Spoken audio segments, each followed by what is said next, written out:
I would be very curious to hear how you manage all. You said that you had your son while you were doing your PhD. How did you manage? I mean, very, generally, how did you manage that time? Initially, when I started, I had a research assistant job.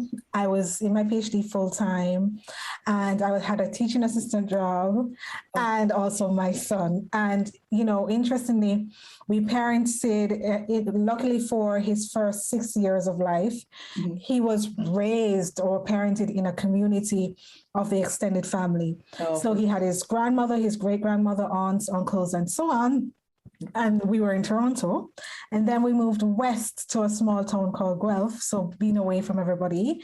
And that's when I had the true experience of being a single parent, because I no longer had the friends and family to really rally around to me. So one of the things I did initially, I didn't start off well. So for parents who think, oh, she probably got it all together, I was doing too much. I didn't have a structure. So one of the things I did was that I became very structured to the point that I put everything in the calendar regarding when we have breakfast, when we have dinner, my self-care time, my study time, my time with him.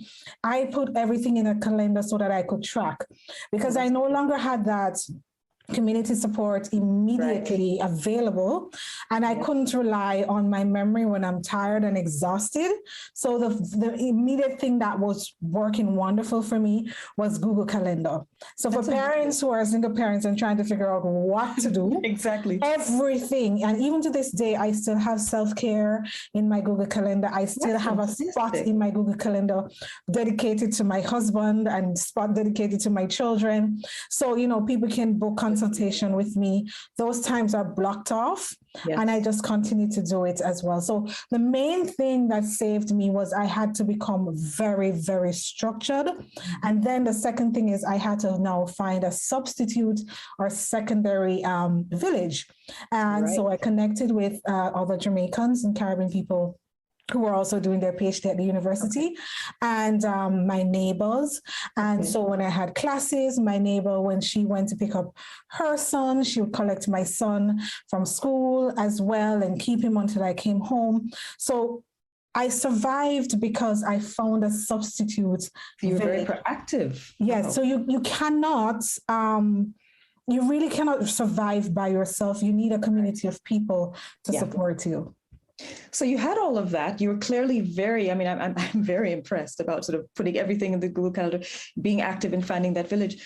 But did you, how did you deal with, because I'm sure you still had, bouts of overwhelm and just sort of, challenges, how did you manage these sort of? Well, one of the things that worked for me is, as it relates to, getting my thoughts and emotions out, was that I journaled a lot. And I actually stopped a few years prior. When you're in high school, you journal a lot, and then you became an adult, and then life just, take up all your time. Right. And so for me, I started to journal how I was feeling and all of that, and that helped me a lot to release some of the emotions. And also with the journaling, I started to write weekly and monthly goals.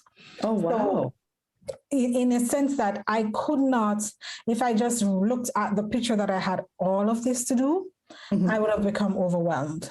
Right. So when doing the weekly journal, the weekly goals every Sunday, and then once a month, the monthly goals, I was able to pace myself a bit to ensure that I didn't completely crash and burn. Now, this is after, a year of doing my PhD. The first year was very rough. I did not really know how to balance everything until I started to implement these structures. Oh, that's interesting. That's amazing. So, what tips can you give for parents in terms of if they don't have that village? I'm sure, did you have times where that village wasn't there for you, or if you got ill at any given stage, or flu or cold, how did you manage then in those times? So I think I was a little bit lucky or blessed because I lived on the family residence of the university. So some people might not have that experience, but luckily the first year as I was trying to find my footing, I didn't have major issues coming up. However, within my second year, I became ill. And I suspected that was also because I wasn't structured, I wasn't managing things well. And I needed to learn how to, one of the important things is to learn how to say no.